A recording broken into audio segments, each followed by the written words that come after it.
Hello बच्चों, नमस्कार। कैसे हो आप सभी लोग। तो आज के इस वीडियो के अंदर हम लोग देखेंगे कि प्रीवियस ईयर क्वेश्चन में एक एक नंबर के क्वेश्चन आए हुए हैं, ठीक है ना। लेकिन ये इस वीडियो को आप ऐसा न समझे कि केवल एक एक मार्क्स के क्वेश्चंस पर ही डिपेंड करेगा। बाकी हमने जो भी क्वेश्चंस कवर किए हैं वैसे तो एक एक नंबर के ही हैं। बाकी कई बार देखा गया है कि वो दो दो नंबर्स में, तीन तीन नंबर्स में भी देखे गए हैं क्वेश्चंस, ठीक है। बस आप लोगों को इनका लॉजिक समझना है कि किस प्रकार से क्वेश्चन है और कैसे हमें उसको टैकल करना है। ऑप्शन में आएगा तो ऑप्शन में, और 3 नंबर में, 2 नंबर में आएगा तो वहां भी आप लोगों को वो करना है। बस लिखना आना चाहिए आप लोगों को और समझाने का काम अब बस मेरा है, ठीक है। तो स्टार्ट करते हैं वीडियो। मैं प्रवीण, वर्किंग एज अ पीएन मतलब as a math lecturer in the PM Shri G triple S Kosar, Palwal, Haryana, ठीक है। ये class 10th most important objective type one liner type question से है and based on the previous year question. Question number 1 start करते हैं। वैसे मैंने एक वीडियो ऑलरेडी बनाई थी इनके ऊपर, लेकिन इस बार मैंने एक सिस्टमैटिक पैटर्न में सारे क्वेश्चंस को अरेंज किया है, देन उसके बाद मैंने वीडियो बनाना स्टार्ट किया है, ठीक है। तो वीडियो को लास्ट तक जरूर देखें। इसके मेरे ख्याल से 2 या 3 लेक्चर्स हो सकते हैं PYQ से रिलेटेड, और फिर आप लोगों को वीडियो अच्छे से ये जो सॉल्यूशंस है समझ आ जाएंगे, ठीक है। स्टार्ट करते हैं। फर्स्ट क्वेश्चन है, निम्नलिखित में से कौन सी संख्या परिमेय नहीं है। क्या कह रहा है, परिमेय नहीं है या फिर नॉट अ रैशनल नंबर, कि इनमें से कौन सी रैशनल नंबर नहीं है, रैशनल है नहीं, ठीक है। तो पहले तो हम देख लेंगे कि रैशनल कौन कौन सी है, वो जो अलग बचेगी वही बचेगी, ठीक है।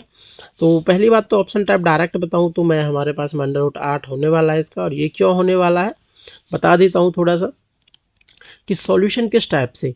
अगर अंडर के अंदर आप लोगों के पास में कोई ऐसा नंबर, यहाँ पे जो नंबर दिखाई देगा, लाइक कोई ए नंबर है तो वो ए, अगर हमारे पास 1 है, 4 है, 9 है, 16, 25, 36 एंड सो ऑन, इस टाइप का कोई भी नंबर अगर अंडर के अंदर है तो ये किस टाइप का नंबर है। 1 को हम कैसे लिख सकते हैं बेटा, 1 गुना 1, ये पूर्ण वर्ग नंबर होते हैं। 4 को 2 इंटू 2 लिख सकते हैं, 9 को 3 इंटू 3 लिख सकते हैं। ऐसे ये 16 को क्या लिख सकते हैं हम, 4 इंटू 4, 25 को लिख सकते हैं 5 इंटू 5, 36 को 6 इंटू 6। ऐसे अगर कोई नंबर आ जाता है, ऐसे ही 49 आएगा तो 7 इंटू 7 कर सकते हैं। फिर 64 आ जाएगा, 8 गुना 8 कर सकते हैं। 81 आ जाएगा, 9 गुना 9 कर सकते हैं। अगर कोई भी ऐसा नंबर अंडर में है तो वो एक परिमेय संख्या होती है। कौन सी संख्या, वो एक परिमेय संख्या होती है। और इन नंबर्स के अलावा कोई भी अंडर में है तो वो एक अपरिमेय संख्या, मतलब वो एक इरेशनल नंबर होती है, या फिर कहें दूसरी भाषा में परिमेय संख्या नहीं होती है। तो ऑप्शन में देखो, ये 9 है तो दैट मीन्स इन्हीं में से है, तो ये तो परिमेय हुई। 81 इन्हीं में से है, परिमेय है, क्योंकि ये 9 गुना 9 हम इसे लिख सकते हैं। ऐसी 8 है तो 8 को हम नहीं लिख सकते, इसको 4 गुना 2 करके लिख सकते हैं। दोनों सेम नंबर्स रिपीट नहीं हो रहे हैं, ठीक है ना। दो नंबर से 2 बार ही रिपीट होना चाहिए, ऐसा मत करना कि 2 ऐसे इसे 3 बार रिपीट कर दो। तो 2 गुना है तो ये तो निकल के आ जाएगा, ठीक है, लेकिन ये 2 बचा हमारे पास में, ठीक है ना। और इस टाइप से कोई भी नंबर है पॉइंट वाला जिसके ऊपर बार चढ़ा मिल जाए वो हमेशा परिमेय ही होगा, ठीक है बेटा, वो हमेशा परिमेय ही होगा। चलते हैं नेक्स्ट क्वेश्चन पर। Question number 2, HCF, if HCF of 225 and 135 is 45, then their LCM is। तो यहाँ पर हमारे पास में HCF और HCF दे रखा है किस किस का, 225 का, और 135 का। कितना दे रखा है बेटा, 45। हमें निकालना क्या है, LCM निकालना है। तो यहाँ से हम एक फॉर्मूला जानते हैं, वो कौन सा फॉर्मूला है, वही चीज लिखेंगे यहाँ पर, HCF गुना LCM। वो क्या होता है, उन दोनों नंबर्स का जिनका हमें LCM और HCF निकाला गया है उन दोनों नंबर्स के गुना के बराबर होता है, अगर इनकी हम गुना कर दे तो, ठीक है। HCF कितना दे रखा है, ये 45 दे रखा है। LCM हमें दे नहीं रखा तो ये एज इट इज आया। ए की वैल्यू, ए कोई भी नंबर है इनमें से 2, एक 225 हो गया, एक 35 हो गया। हमें एलसीएम का मान निकालना है। जैसे ये मल्टीप्लाई में 45 हो रही है, इसको दूसरी तरफ ले जाएंगे तो डिवाइड में आ जाएगा। ठीक है भाई, एलसीएम बराबर 225 गुना में 135 अपॉन 45। तो 45 से कंप्लीटली कैंसिल आउट हो जाएगा 3 बार। 45 दूनी 90 होते हैं, 90 दिया 135 होते, सॉरी 45 दिया 135 होते हैं। जब इन दोनों के आपस में गुना करेंगे तो एलसीएम आ जाएगा 3 पंजे 15 का 5 का, 3 दूनी 6 और 1 7, 3 दूनी 6। तो कितना आंसर आ गया ये हमारे पास में 675।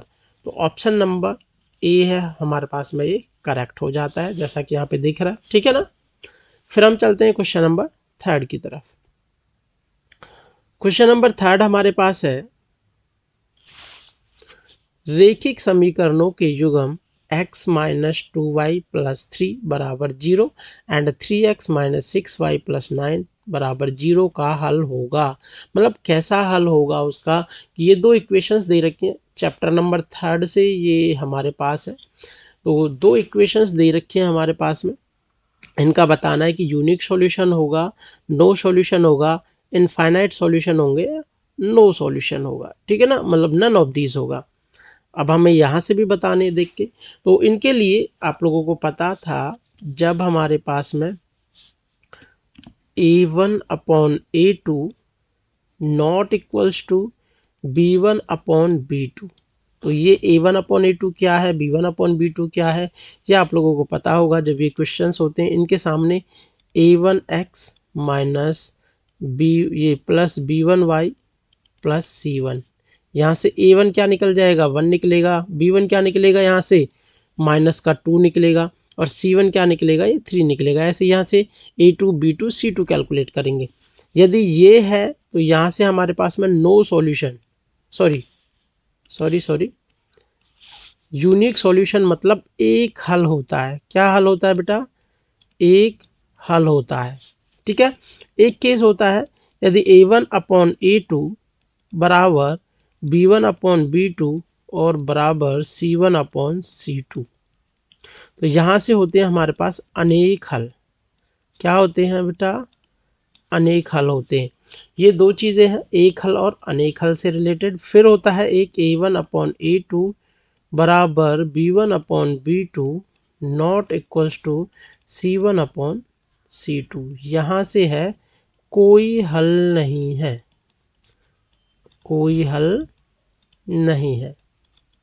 ठीक है, ये तो मैं लिखवा रहा हूं अभी, है ना, लेकिन आप लोगों को ये ऑलरेडी आने चाहिए, दिमाग में होना चाहिए कि भाई इनमें से कौन सा है। आप लोगों को डायरेक्ट क्या निकालना था कि भाई a1 अपॉन a2 क्या आ रहा है। लाइक जैसे हम यहाँ से कैलकुलेट करने की कोशिश करें, a1 अपॉन a2 कितना आएगा, यहाँ से 1 अपॉन 3, ये 1 अपॉन 3 आएगा, और b1 अपॉन b2 क्या आएगा यहाँ से -2 और -6, -2 अपॉन -6, ये कैंसिल आउट होगा, तो माइनस से माइनस कैंसिल आउट होगा, 2 से कट करूंगा तो 3 बार, 1/3 आ गया।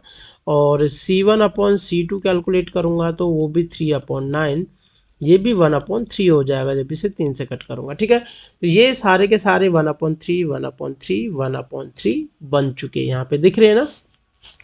तो अब हमारे पास में जो a1 अपॉन a2 बराबर b1 अपॉन b2 बराबर c1 अपॉन c2 जैसा कि यहाँ पे दिखाई दे रहा है, तो क्या होता है यहाँ से अनेक हल होते हैं। तो यहां से तो ऑप्शन हमारे पास हो गया है अनेक हल, दिख रहा है ना, ऑप्शन नंबर सी। तो काम आप लोगों को केवल यही था, ये तो मैंने आप लोगों को समझाया है कि क्या होता है। ठीक है, लेकिन इन्हीं से रिलेटेड मैं आप लोगों को थोड़ा सा और बताऊंगा।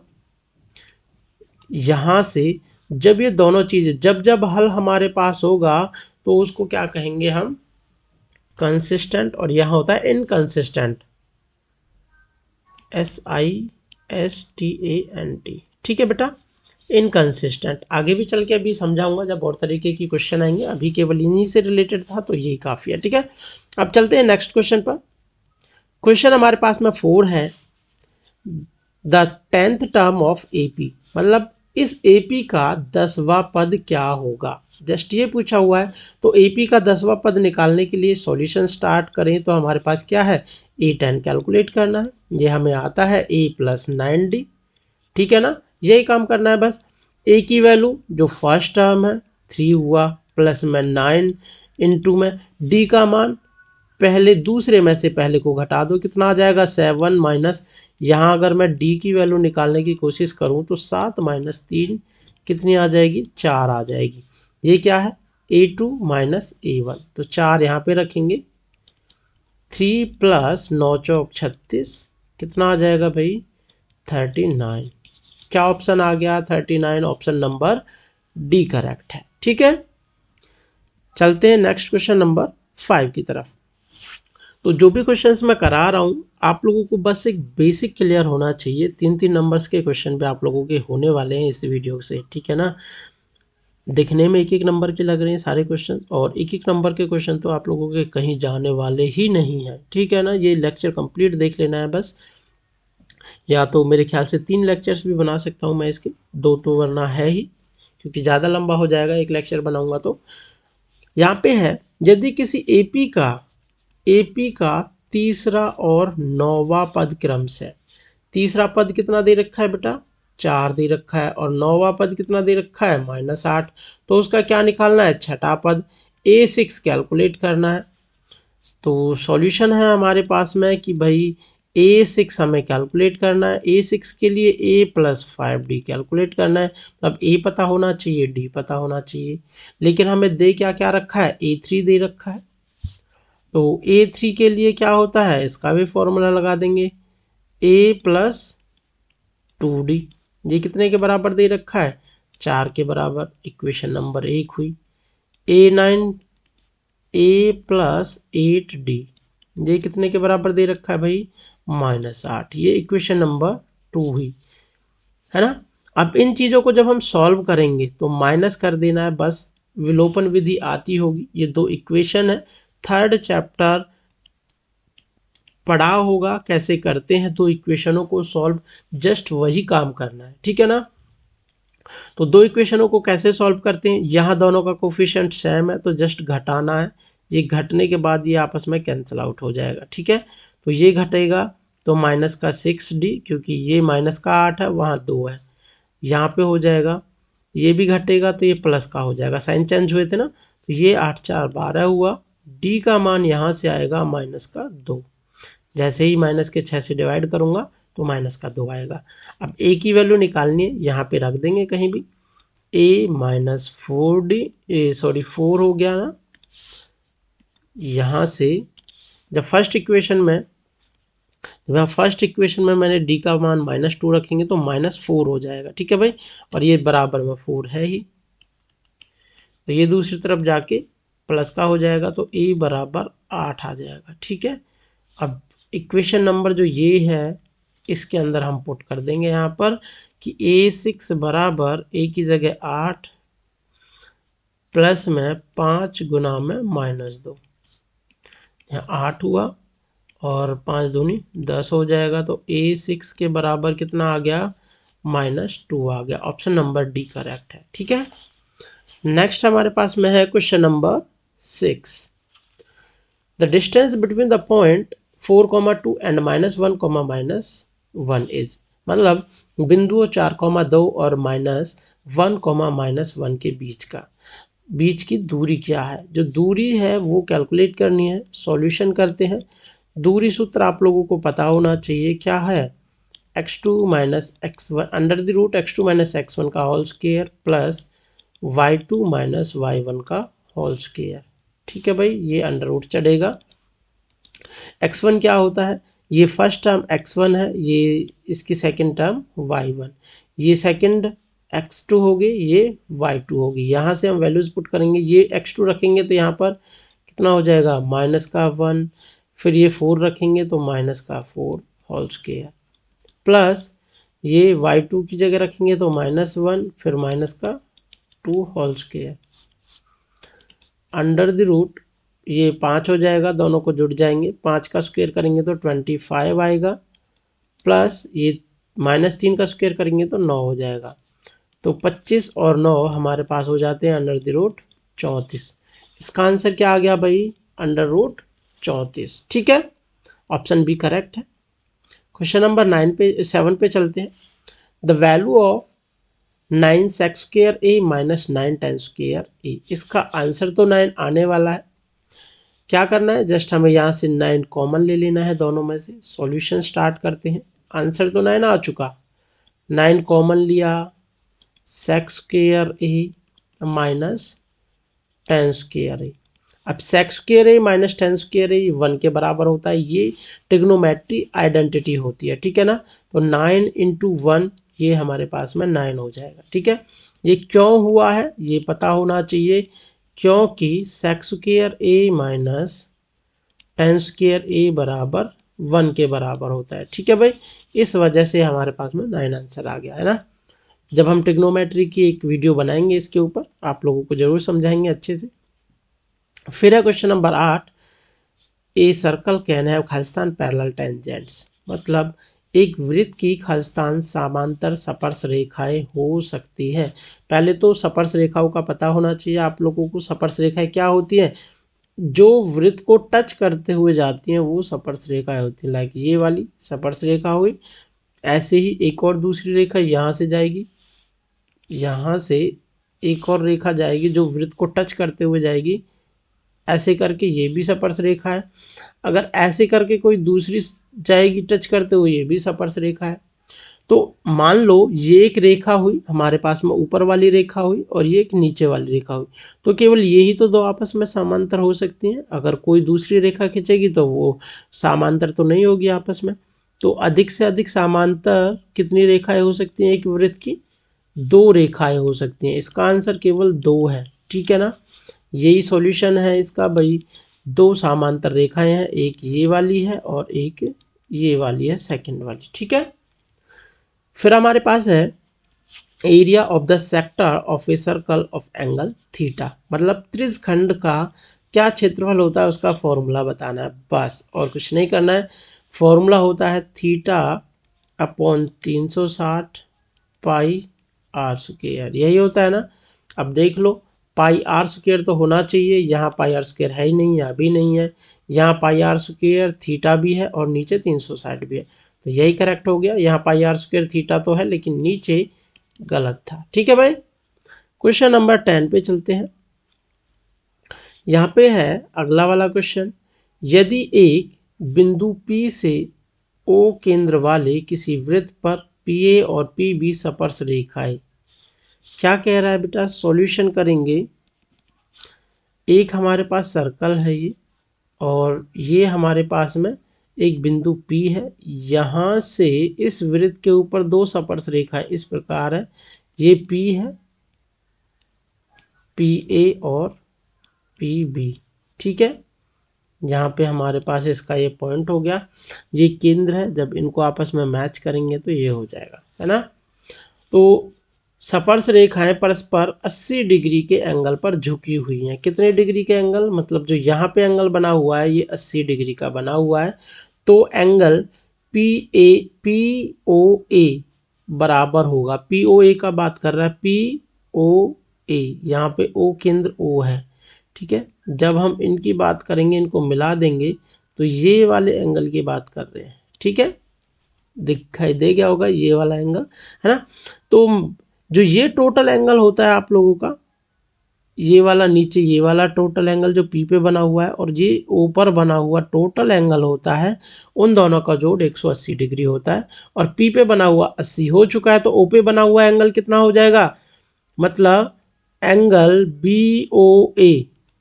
तो यहां से B से लेकर OA पे बना हुआ एंगल 100 डिग्री का बचेगा। लेकिन हमें पूछा हुआ कितना है, आधा पूछा हुआ है। तो आधा पूछा है तो यहां से कितना हो जाएगा भाई, एंगल POA बराबर कितना हो गया, 50 डिग्री हो गया, ठीक है। ऑप्शन नंबर ए करेक्ट है। दूसरी भाषा में कहा जाए तो एंगल P पे बना हुआ एंगल प्लस O पे बना हुआ एंगल BOA बराबर 180 डिग्री होता है। इसका यूज किया है और हमने इसको सॉल्व कर दिया, ठीक है भाई। क्वेश्चन नंबर 11 पे चलते हैं। काफी इजी क्वेश्चन है। यदि 2 समरूप त्रिभुजों के क्षेत्रफल 4:9 के अनुपात में है। क्या दे रखा है बेटा, क्षेत्रफलों का अनुपात दे रखा है, तो कह रहा है उनकी संगत भुजाओं का अनुपात क्या होगा। इंग्लिश में देखिए एक बार, if the area of two similar triangles are in the ratio, area of similar triangles का कितना है, 4:9 है, then the ratio of their corresponding sides, उनका रेशो कैलकुलेट करने की बात कह रहा है। जब जब हमारे पास में एरिया दे रखा हो तो इन पे अंडर रूट चढ़ा देंगे, साइड्स का रेशो निकल जाएगा। जैसे अंडर रूट 4 पे चढ़ाओ, रेशो अंडर रूट 9 पे भी चढ़ा दो, ये 2 हो गया, ये 3 हो गया, यही इसका आंसर है। ठीक है भाई, यहां लिख सकते हैं, यदि क्षेत्रफल का रेशो दे रखा हो, अनुपात दे रखा हो, तो अंडर रूट लगा देंगे। ठीक है, अंडर रूट लगा देंगे नंबर्स पर, जो भी अनुपात दे रखा है उस पर, और हमने लगा भी दिया है ऊपर, है ना। लिख देंगे यहाँ पे, सॉल्यूशन करेंगे तो 4 रूट अंडर रूट 9, ये सॉल्यूशन में है, 2 अंडर रूट 3। ठीक है भाई, और यदि भुजाओं का अनुपात दे रखा होता तो स्क्वायर लगा देते। ठीक है, यहां अंदर रह जाता है, ये स्क्वायर लग जाता, स्क्वायर लगा देते। ठीक है भाई, ये काम कर देना होता। आगे देखेंगे, जैसे भी क्वेश्चन बढ़ते जाएंगे वहां पे ये लिख के चलना है आप लोगों को।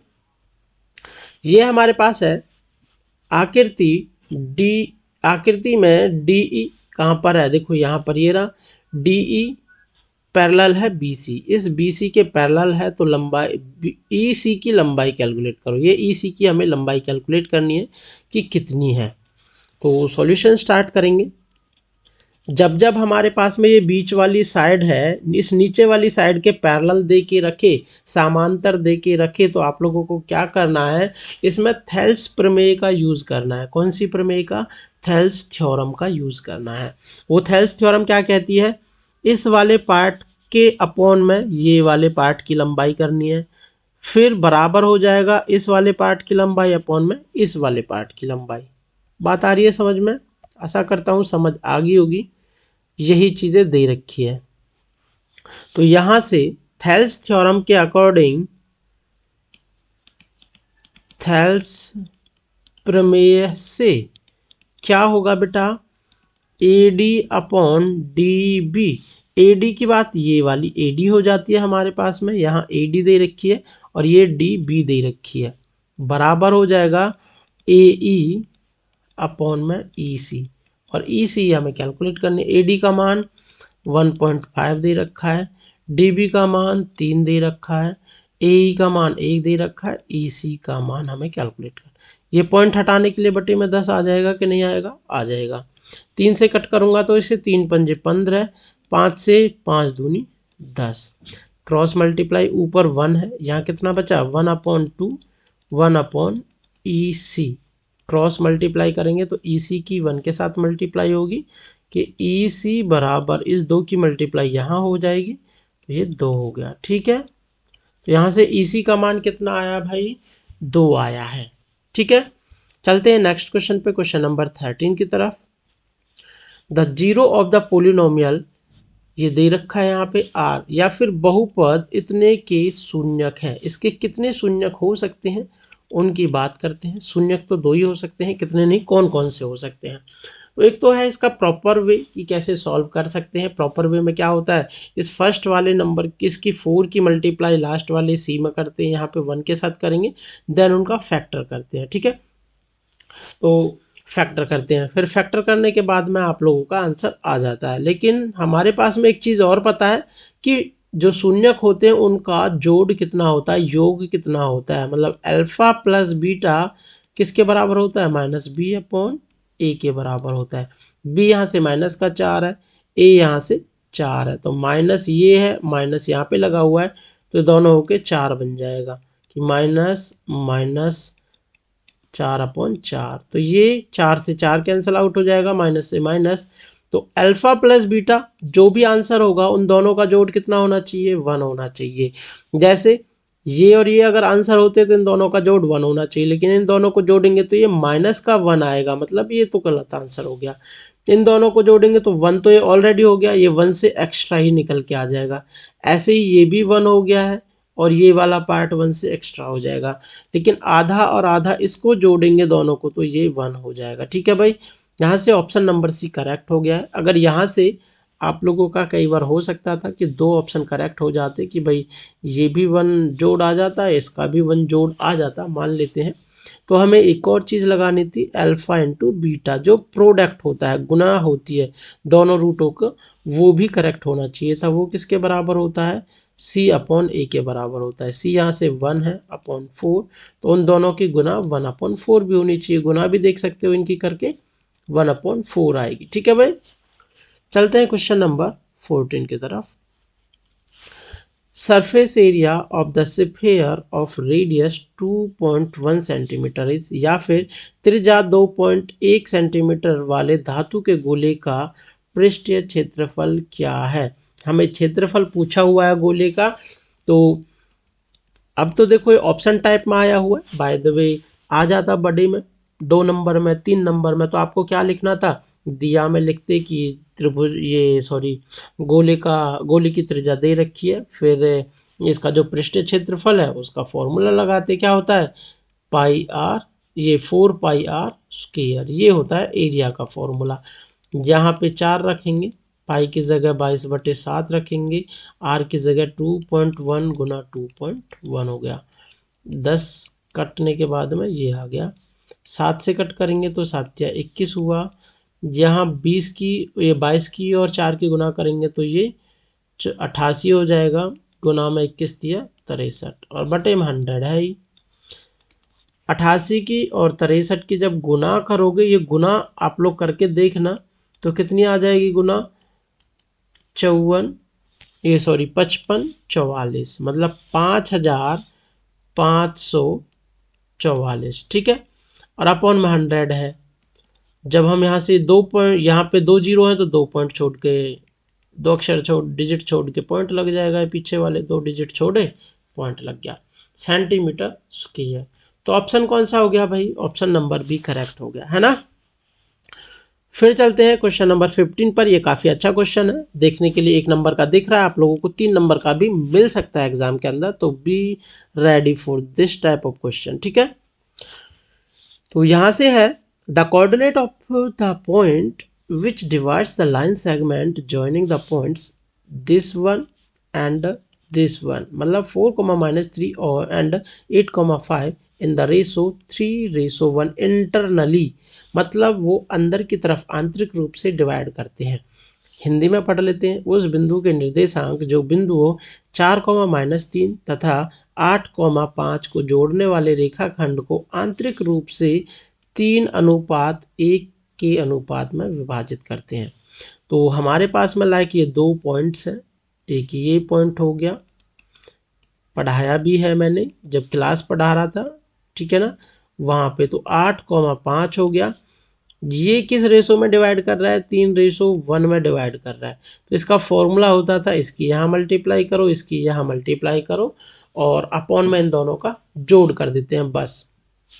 सॉल्यूशन के लिए फॉर्मूला भी लिखना चाहें तो लिख सकते हो कि भाई ये m/n होता है, यहाँ पे x1 y1, यहाँ पे ये x2 y2।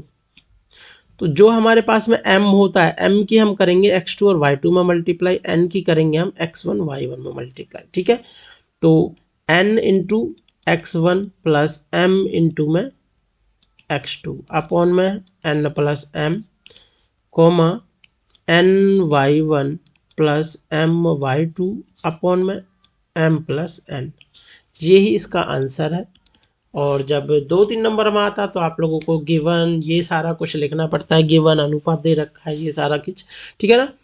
तो यहाँ पे वैल्यूज को रखते हैं, क्या मल्टीप्लाई करते हैं, 1 की मल्टीप्लाई करेंगे 4 के साथ में, 4 × 1 तो 4 हुआ, प्लस में करते इस 3 की मल्टीप्लाई कहाँ पर, 8 में 8 दिया 24, बटे में 4, 3 और 1 4 हो जाएगा। ठीक है, ऐसे इनकी करेंगे, 1 × -3 तो -3 हुआ, फिर 3 × 5 करेंगे तो प्लस का 15 अपॉन में वही 4 हो गया, यहाँ पे 28/4, यहाँ हो गया 12/4, कट हो जाएगा तो 7,3।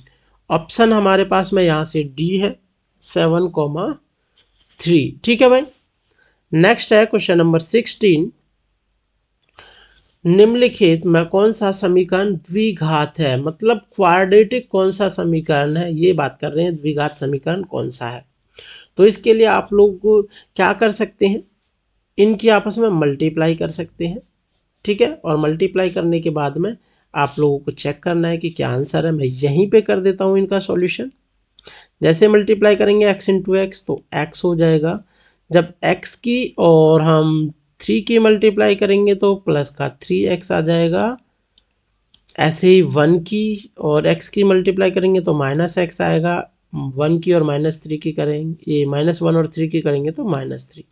ऐसे ही साइड में आएगा x square -7x plus 5x -35। X square से देखो एक्स स्क्वायर, ये एक्स स्क्वायर कैंसिल आउट हो जाएगा। ठीक है भाई। तो जब हमारे पास ये एक्स स्क्वायर से एक्स स्क्वायर की मल्टीप्लाई हुई थी ना, तो ये कैंसिल आउट हुआ। अब एक्स स्क्वायर की टर्म तो इसमें कहीं भी बची नहीं, इसे सॉल्व करने की कोई नीड ही नहीं है, मतलब ये तो द्विघात नहीं बचा है ना।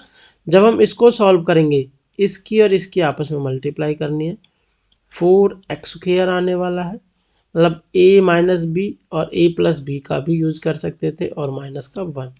यहाँ x माइनस a का होल स्क्वायर लगा दो, x² प्लस 4 माइनस 4x।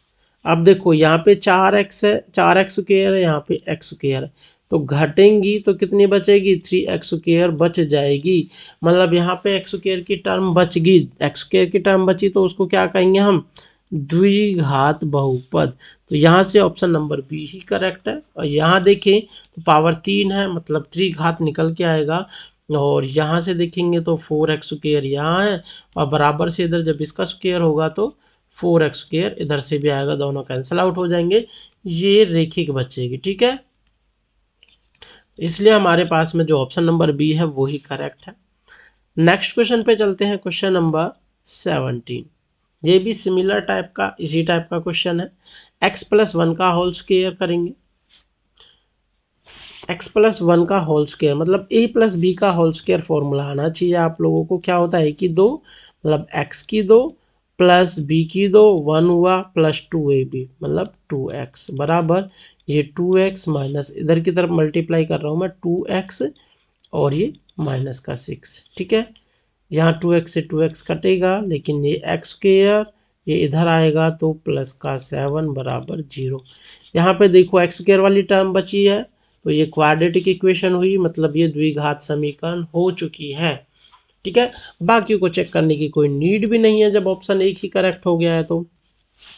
और अगर फर्स्ट ऑप्शन करेक्ट नहीं होता तो सेकंड चेक करते, सेकंड नहीं है तो थर्ड फोर्थ ऐसे चेक करना होता है। ठीक है, या फिर देख भी सकते हो, समझा देता हूं आप लोगों को। इनकी मल्टीप्लाई करूंगा तो मैं x² आएगा, बाकी यहाँ से लीनियर बनेगा। यहाँ से देखेंगे तो x² आएगा, तो ये बराबर से इधर और इधर आपस में कैंसिल आएंगी, तो क्वाड्रेटिक तो नहीं बचा। यहाँ 4x² है, जब वापस खोलेंगे तो यहाँ 4x² बचेगा, ये कैंसिल आउट हो जाएगा, ये भी खत्म है। यहाँ पावर 3x³ वाली टर्म बचेगी और यहाँ पे 3x² वाली टर्म बचेगी। तो यहाँ पे x वाली 3 टर्म आ चुकी है, x³ वाली टर्म आ चुकी है, तो इसको हम त्रिघात कहते हैं। ठीक है बेटा, अगर कोई भी डाउट होता है तो कमेंट सेक्शन में कमेंट करके पूछ सकते हो। ठीक है, नेक्स्ट हमारे पास है the coordinate of the point which divides the line segment joining the point 4, -1 and -2, -3 in the ratio 2, 1 internally। मतलब उस बिंदु के निर्देशांक ज्ञात करने थे जो 4, -1 और -2, 3 वैसा ही है। सिमिलरली ऐसे दो पॉइंट्स दे रखे हैं, ये A है जो कि 4, -1 से रिलेटेड है और B है -2, -3 को जोड़ने वाले रेखाखंड को आंतरिक रूप से अंदर की तरफ से किस रेशो में, 2:1 में डिवाइड करता है। इसका फॉर्मूला लगाना था।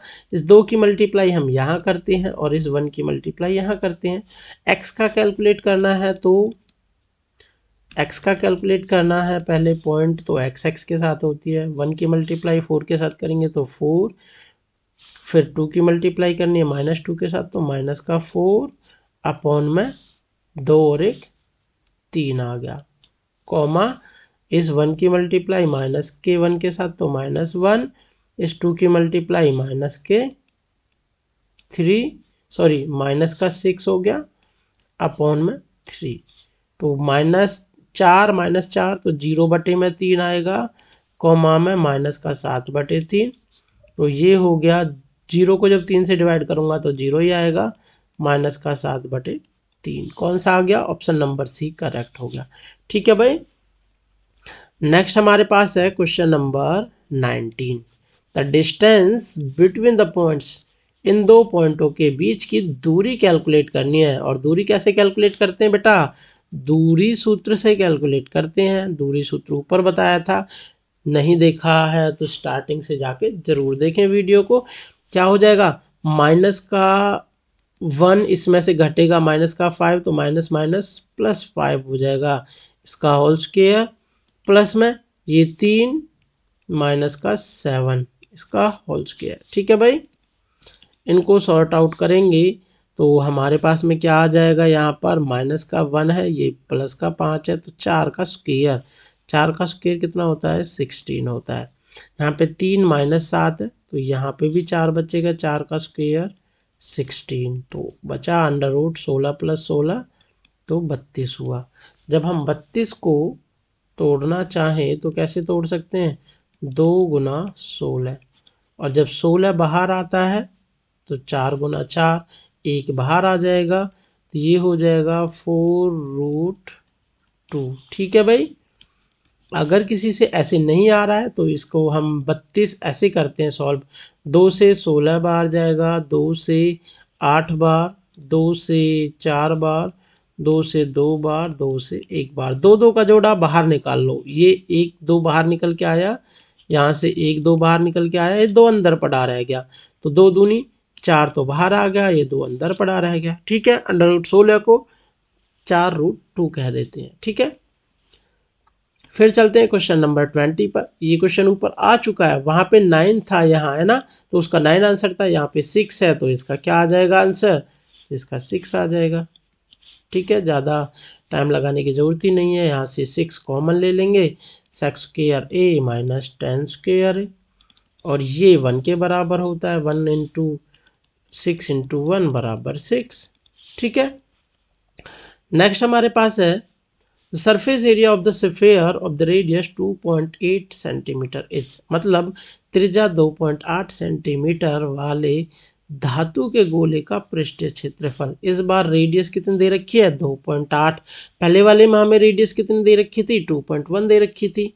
तो सॉल्यूशन कैलकुलेट करना है बस, 4πr², केवल ये काम करना है अपने लोगों को, है ना, 4 × 22/7, r का स्क्वायर मतलब 2.8 की 2 बार गुना 2.8 कर देंगे, फिर इसको 10 बटे में आएगा, यहाँ से भी एक 10 बटे में आएगा, 4 से कट करेंगे तो 7 से कट करेंगे तो 7 चौक 28 हो जाएगा। ठीक है बेटा, जब हम इन दोनों के आपस में मल्टीप्लाई करते हैं तो वो ही यहाँ 88 हो जाएगा, और जब 8 चौक 32, 4 दूनी 8, 8 और 3 11, अपॉन में 100 तो रहेगा क्योंकि ये 10 और ये वाला 10 है। ठीक है, ऊपर अब हम इनकी जब जैसे ही मल्टीप्लाई करेंगे तो हमारे पास में एक बार मल्टीप्लाई करके भी दिखा देता हूँ आप लोगों को, 112 की और 88 की मल्टीप्लाई करनी है, 8 दूनी 16 का 6 का 8 एकम 8 और 1 9, 8 एकम 8, फिर यहाँ पे भी 8 से ही करनी है तो एज इट इज आ जाएगी, ऐड कर दो 6, 15 का 5 का, ये 17 और 1 18 हो जाएगा और 9 हो जाएगा। ठीक है, कितना हो गया, 9856 बटे में 100, 2 जीरो हैं बटे में तो पीछे से 2 अंक छोड़ दो और पॉइंट लगा देंगे, सेंटीमीटर स्क्वायर हो जाएगा। ठीक है, 98.56 centimetre square, option number B correct है। ठीक है, जस्ट ऐसे ही है, बाकी के क्वेश्चंस रिपीटेड होते रहते हैं, है ना। नेक्स्ट हमारे पास है ये किसी वृत्त की स्पर्श रेखा उसे खालिस्तान बिंदुओं पर प्रतिच्छेद करती है। जो स्पर्श रेखा होती है, मैंने क्लास में भी समझाया था आप लोगों को लास्ट वाले दिन। वृत्त की स्पर्श रेखा वृत्त को कितने बिंदुओं पर टच करती है? एक बिंदु पर टच करती है, ठीक है ना। कितने पॉइंट्स पर?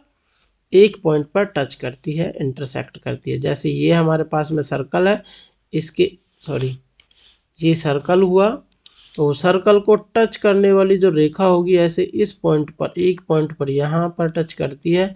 इसी पॉइंट को हम कहते हैं स्पर्श बिंदु, पॉइंट ऑफ इंटरसेक्शन, ठीक है। तो यहां से हम इसे स्पर्श बिंदु कह देते हैं, पॉइंट ऑफ टेंजेंसी भी कहते हैं। और ये हमारे पास एक ही पॉइंट पर करता है। आगे है, वृत्त को दो बिंदुओं पर प्रतिच्छेद करने वाली रेखा को खालिस्तान रेखा कहते हैं। कौन सी रेखा कहते हैं बेटा? छेदक रेखा, ठीक है। इंटरसेक्टिंग लाइन भी कह सकते हैं, या फिर हमारे पास में सेगमेंट कहते हैं। क्या कहते हैं? वो हमारे पास में सेगमेंट हो जाती है कि जो दोनों लाइनों को आपस में कट कर देता है, जो इंटरसेक्टिंग लाइन होती है उसको, ठीक है भाई। फिर हमारे पास में है नेक्स्ट क्वेश्चन, वैसा ही आ गया, इस बार 5 कॉमन ले लेंगे तो इसका आंसर 5 आ जाएगा, ठीक है भाई। इसमें टाइम लगाने की जरूरत नहीं है अपने लोगों को। अब हमारे पास में क्वेश्चन नंबर 25 की बात करते हैं। The length of an arc of a sector of angle theta, मतलब कोण थीटा वाले त्रिज्यखंड के संगत चाप की लंबाई। इस बार हमें चाप की लंबाई कैलकुलेट करनी है। जैसे ये त्रिज्यखंड है तो इसकी जो ये वाली चाप होगी, इस चाप की लंबाई कैलकुलेट। इसके लिए क्या फॉर्मूला होता था? थीटा अपॉन 360 2 पाई आर, गुना हमें 2 पाई आर करना था, ठीक है। पाई आर होना चाहिए इस बार, स्क्वायर नहीं होना चाहिए। तो जहां भी स्क्वायर दिखे वो तो हटा ही देना है, ठीक है भाई। अब देख लेते हैं यहाँ पे पाई आर, ये ठीक है, पाई आर थीटा चाहिए था ऊपर। देखो भाई पाई आर थीटा है, 2 की किल्लत है यहाँ पर, मतलब कमी है, और यहाँ पे 360 होना चाहिए। तो यहाँ पे देखो, आगे भी देख लेते हैं एक बार। यहाँ 2 पाई आर टोटल है। यहाँ पे तो देखो ऊपर भी कुछ ना कुछ कमी है, नीचे भी कमी है। अभी आगे चलते हैं। फिर यहाँ पे ऊपर वाला 2 पाई आर थीटा, जैसे इसको हम कंप्लीट करें, 2 पाई आर थीटा अपॉन 360। ऊपर तो 2 पाई आर पूरा है, लेकिन नीचे 360 नहीं है, मतलब ये गलत हुआ। इसकी तरफ देखते हैं तो नीचे तो पूरा है, लेकिन ऊपर 2 की कमी रह जाती है ना। तो इस प्रकार से ये गलत हो गया।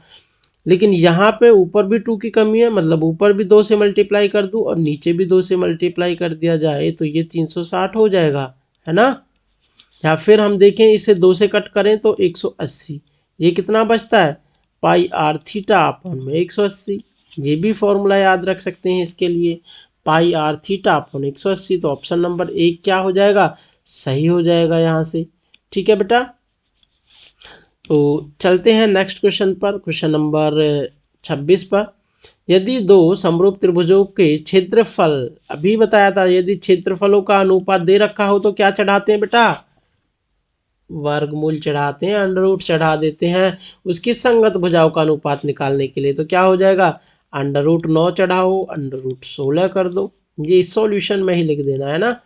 तो ये कितना हो जाएगा? 3/4। कितना आंसर हो गया? ऑप्शन सी, ठीक है। क्वेश्चन नंबर 27 है, निम्नलिखित में से कौन सी संख्या परिमेय नहीं है? क्वेश्चन नंबर फर्स्ट की तरह का है, बिल्कुल परिमेय नहीं है। परिमेय कौन कौन सी होती है? अंडर रूट के अंदर 16, इसको हम 4 गुना 4 लिख सकते थे ना, तो ये तो परिमेय है। 9 3 गुना 3 लिख सकते हैं, ये भी हमारे पास परिमेय है। ये 2 गुना 5 ही लिख पाएंगे, तो ये तो दोनों अलग नंबर्स हैं, ये परिमेय नहीं है, तो ये ही परिमेय नहीं है। मैंने बताया था पॉइंट के बाद या फिर किसी भी नंबर पे हमारे पास ऐसे बार चढ़ा हुआ मिलेगा तो वो हमेशा परिमेय होगी, ठीक है, वो हमेशा परिमेय संख्या होगी। तो यहां से डी हो गया।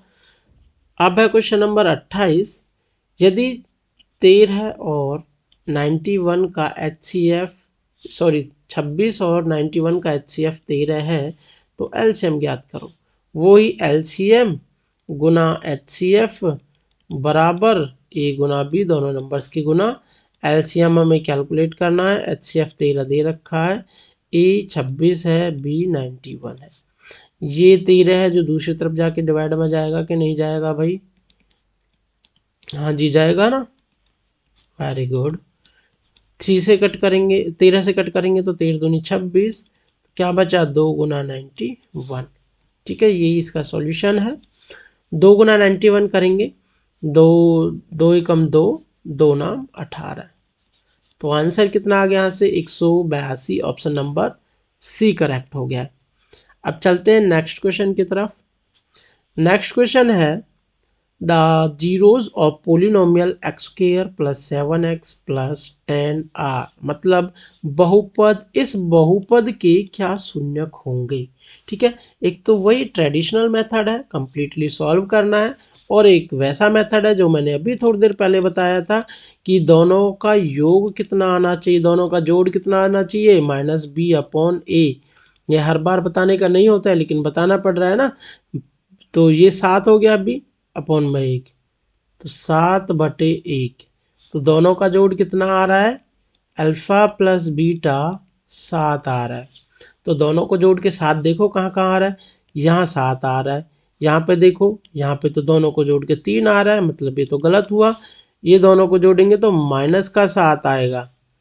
ठीक है, सॉरी, ये माइनस का 7 आना चाहिए, ये माइनस दिख रहा है ना, ये वाला है ना, ऐसे गलती हो जाती है तो गलत है। ये 7 आ रहा है जोड़ के, तो ये भी गलत है, माइनस का आना चाहिए, ये माइनस का आ गया। और इनको देखेंगे तो ये माइनस का 3 आ गया, मतलब ये भी गलत है।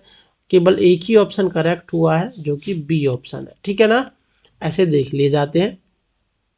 नेक्स्ट हमारे पास है क्वेश्चन नंबर 30। वैसा ही है जैसा कि त्रिभुज था कि दो स्पर्श रेखाओं के बीच में 90 डिग्री का कोण बना हुआ है, तो एंगल POA किसके बराबर है। इस टाइप का क्वेश्चन कई बार आ जाता है, तो इस टाइप का ये है ऐसे कि यहाँ पे 70 डिग्री का एंगल बना हुआ है, यहाँ पे O है ये। ठीक है बेटा, यहाँ PABO, तो ये वाला एंगल पूछा जा रहा है। जैसे यहाँ पे 70 डिग्री अभी मैंने बताया था, 70 डिग्री और जो यहाँ पे बना हुआ एंगल होता है, उन दोनों का जोड़ कितना होता है? P पे बना हुआ एंगल और O पे बना हुआ टोटल एंगल 180 होता है। ठीक है, तो ये हमारे पास 70 है ऑलरेडी, तो ये कितना हो जाएगा? ये 110 निकल के आएगा, तभी तो दोनों का जोड़ 180 आएगा। और आधा निकालना है हमें, तो 110 का आधा कितना होता है? 55 हो जाता है। 110/2 55। ठीक है बेटा, 55 करेक्ट आंसर है। फिर 31 नंबर का क्वेश्चन है, यदि दो समरूप त्रिभुजों की संगत भुजाएं, इस बार देखो संगत भुजा वाला क्वेश्चन दे रखा है, तब से हमें संगत क्षेत्रफल का दे रखा था, तो कह रहा है इनके क्षेत्रफलों का अनुपात क्या होगा। इनके क्षेत्रफलों का अनुपात भी क्या होगा? मैंने कहा था जब भुजा दे रखा हो तो क्षेत्रफल निकालने के लिए स्क्वायर चढ़ा देते हैं, मतलब 3 का स्क्वायर चढ़ेगा और 4 का स्क्वायर चढ़ जाएगा, कितना हो जाएगा? 9 हो गया, और ये हमारे पास में 16 हो गया। ठीक है, ये 9 16, तो ऑप्शन नंबर सी है। आप लोगों को भ्रमित करने के लिए कभी आप लोग उल्टा मत लगा देना कि √3 इस पे चढ़ा दिया और √4 करेंगे तो √3/2, ये वाला नहीं करना है, ये कदापि नहीं करना, ये गलत है। ऑप्शन में भी दे देते हैं, ऐसा दिख रहा है कि बच्चे से गलती हो और वो लगा दे उसे, है ना। तो आप लोगों के लिए ये आंसर करेक्ट है। क्वेश्चन नंबर 32 है, मैंने बताया था जब दो त्रिभुजों के बीच, जब एक त्रिभुज में बीच वाली भुजा ऐसे पैरेलल आ जाती है दूसरे के, जो कि यहाँ पे दे रखी है देखो, तो आप लोगों को क्या करना होता है, इस भुजा के बट्टे में ये वाली भुजा आती है और इसके बट्टे में ये वाली भुजा आती है, बराबर हो जाती है, और इसको हम थेल्स प्रमेय कहते हैं, थेल्स थ्योरम के द्वारा प्रूफ होता है। तो AD अपॉन में DB बराबर AE अपॉन में EC। AD का मान हमें कैलकुलेट ही करना है, दिख रहा है ये रहा, AD कैलकुलेट करो, और DB ये 7.2 दे रखी है, बराबर 1.8 अपॉन 5.4। इस पॉइंट से ये पॉइंट कैंसिल आउट हो जाएगी। 18 कम 18, 18 दूनी 36, 18 तिया 54। तो ए डी बराबर ये इधर चला जाएगा गुना में, तो 7.2, मतलब ये भाग में दे रखा है इधर, तो इधर जाके गुना में जाएगा। 1 के साथ गुना हुआ, अपॉन में 3 है, ये पॉइंट कटेगा तो बटे में 10 आ जाएगा। 3 से कट करूंगा इसे में, 3 दूनी 6, 3 चौक 12 है, तो ए डी बराबर 24/10, और 24 जब 10 है तो पीछे एक पॉइंट छोड़ के पीछे से एक अक्षर छोड़ो और लगा दो सेंटीमीटर। एडी का मान 2.4 सेंटीमीटर आ गया। ठीक है बेटा। अब देखो वापस से वही उसी के जैसा क्वेश्चन है। दो समरूप त्रिभुजों की भुजाओं का अनुपात, इस बार भुजाओं का अनुपात दे रखा है 4, 9, तो उसके क्षेत्रफलों का अनुपात वही स्क्वायर करना है। 4 का स्क्वायर 16, 9 का स्क्वायर 81, 4 81, कहाँ है 16 81, ऑप्शन नंबर ए हो गया। ठीक है। फिर वापस से देखो, काफी इंपॉर्टेंट क्वेश्चन है ये भी, जैसा ऊपर दे रखा है वैसा ही है, लेकिन बता नहीं रखा है कि वैसा है। इस बार यदि दो समरूप त्रिभुजों की बात होती है, ऊपर भी हमारे पास में समरूप त्रिभुजों की बात होती है, सिमिलर ट्रायंगल्स की बात होती है, ठीक है ना। तो जब दो समरूप त्रिभुजों का क्षेत्रफल क्रम से कितना कितना है, 36 और 121 है, तो उसकी संगत भुजाओं का अनुपात क्या है। हमें तो अनुपात ही पूछा हुआ है, तो क्षेत्रफल दे रखे हैं, क्षेत्रफलों का अनुपात आप लोगों को निकालना आता है ना। ये 36:121, ये क्षेत्रफलों का अनुपात है।